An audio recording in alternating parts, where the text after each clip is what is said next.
السلام عليكم ورحمة الله وبركاته دمان waa idin wada salaamay walaalaha ku xiran channelkeena Zack Multimedia maanta waxaan rabaa inaan idinla wadaago website aad iyo aad u muhiimsan kaas oo idinka saacidi doono in muuqaaladiina ay noqdaan muuqaalo aad iyo aad u qurux badan inta badan website-kani wuxuu caawin karaa laba qofood ayuu caawin karaa qofka ugu horeeya wuxuu yahay qof mar walba muuqaalo sameeya oo muuqaalada ayuu sameeyaa laakiin social media ma soo dhigo qofka labaad uu anfacay waxay tahay qofka youtuberska kaasoo ka saacidaya in videogiisa aad iyo aad u qurxiyo marka website-kani kaliya wuxuu ku saabsan yahay waxyaabaha multimedia oo kuma saabsano inaad software aad kala soo degto ama programmiska kala waaweyn aad kala soo degto marka sidaan wada ognahay haddii aad rabto programmiska ama softwareada inaad la soo degto waxaa jira website aan horey aan cashiro badan aan ugu soo sharxay website-kaasi ayaad aadi kartaa laakiin website-kani wuxuu ku saabsan yahay kaliya waxyaabaha qofka uu u baahan karo sida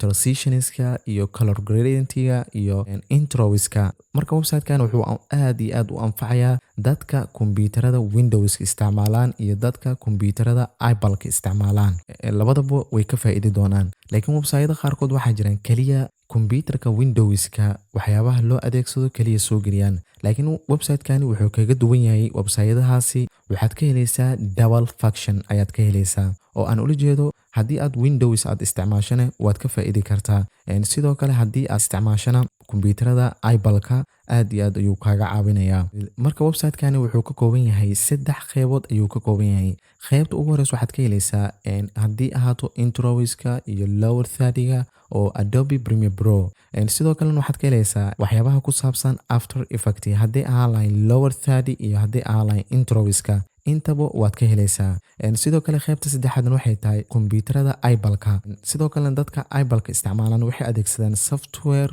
oo aad iyo aad ayagana ugu muhiimsan sida Final Cut Pro waad ka helaysaa transitionskiisa iyo lower third-giisa iyo color gradient-yoodan way ka heli doonaan marka aan idinla wadaago website-kani marka ugu horeysa waxaad soo furanaysaa any browser aad isticmaalayso aniga hadda waxaan isticmaalayaa browserka Microsoft oo update badan aad iyo aad ugu soo sameysay lana tartami karo Google Chrome-ka marka qaybta searching-ka ayaa waxaad ku qoraysaa intro hd.net kadib waxaan leenahay enter sidaad ujeedo horta ugu horeyn panelkan waxaad ka helaysaa wax walbo template walbo oo ku saabsan After Effects panelkan kalena waxaad ka helaysaa wax walbo ku saabsan Adobe Premiere Pro sidoo kale meeshan waxaa ku jiro Sound FX-ka waxyaabaha oo sida guuxa oo kale iyo waxyaabaha adiga inta badan oo Sound FX-ka aad iyo aad ayuu muuqaalada qaarkood ugu muhiimsan yahay waad ka yara helaysaa sidoo kale meeshan waa kombiyuutarka Apple-ka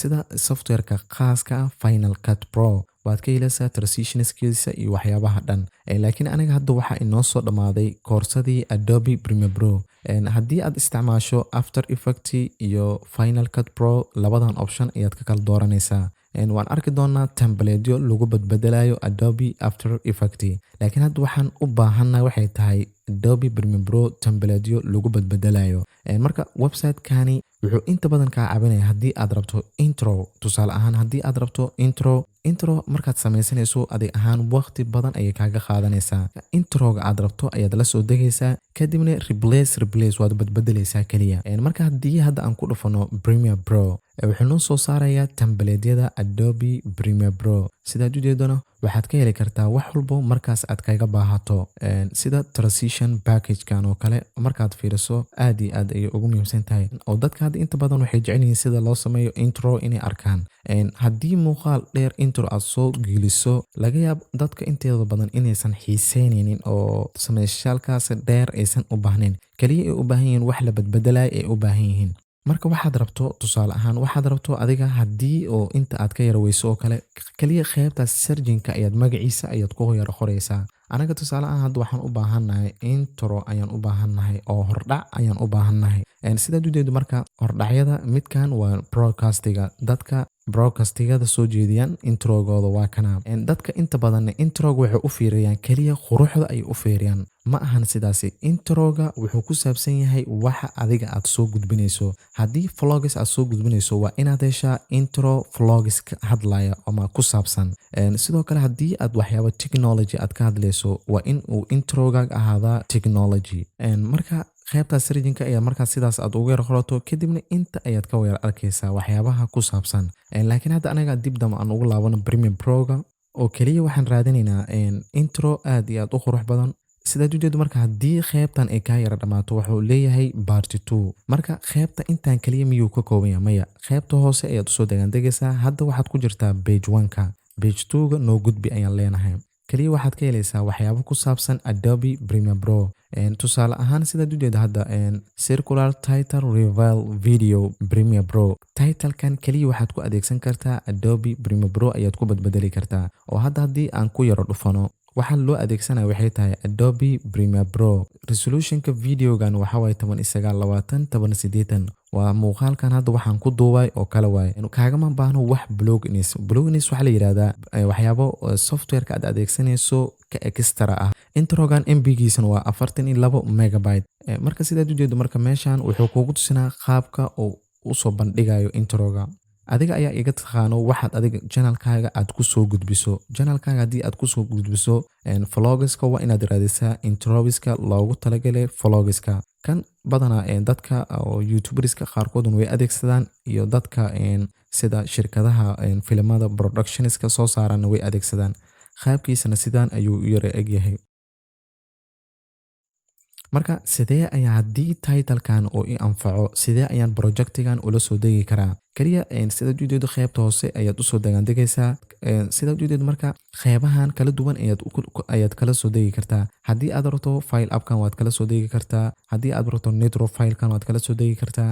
laakiin intaanoo dhan waxay ku gelinayaan waddo dheer, robot miyaad tahay iyo options badan ayay ku gelinayaan inaad daqiiqada aad sugto.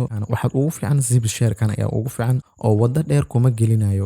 marka haddii hal mar dib dambe aan u laabano sidaad u jeedo horta introgan waxaa website-kan la soo geliyay 14 Agoosto 2020. waa bishan hadda naga sii idlaanayso. marka hadda anaga aan ku dhufano sidaan usoo degsano waxaan ku yara dhufanaynaa zip share-ka. zip share-ka kaliya dowlad ayaad leedahay. sidaad u jeedo waa 41.59 megabyte.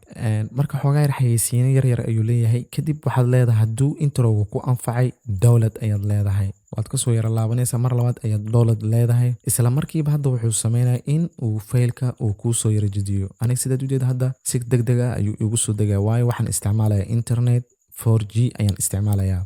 marka website-kani sidaan oo kale ayaad ugu dhex wareegaysaa. wixii kaa cajab geliya ayaad la soo degaysaa. waana template-ka iska fiiri in uu yahay Adobe Premiere Pro inuu ku saabsan yahay. waayo kuwa qaarkood meeshan Adobe Premiere Pro noogu qoran waxaa laga yaabaa in uu ku yahay After Effects. tusaale ahaan hadda haddii oo qaybta searching-ka aan ku qorno intro kadibna searching aan dhahno sidaad u jeedo hadda hal intro ayaan iskaga raadinaynaa oo aad iyo aad u qurux badan ayaan raadinaynaa.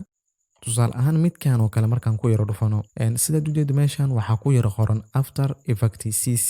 CS6kan waad u adeegsan kartaa. marka iska yara fiiri markaad soo degsanayso in qaybtan ay ku tahay qaybta ka hooseysa qaybtan in ay ku tahay Adobe Premiere Pro.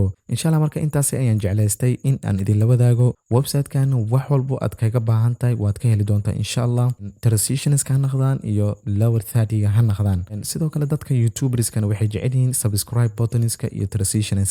tusaaleaan haddaan subscribe oo kale button oo kale aan dhahno kadibna enter aan dhahno wuxuu noo soo saarayaa subscribe buttonada website-kan ku jiro.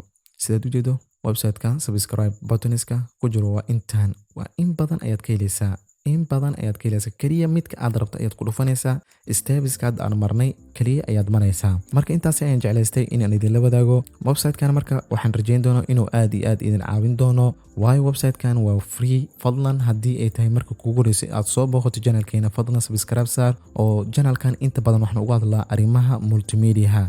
haddii aad videogan ka faa'iiday la garee si YouTube-ga videogan ay usii faafiso. ugu dambeyn waxaan idin leeyahay sidaas iyo nabadgelyo. wassalaamu calaykum waraxmatullaahi tacaala wabarakaatuh.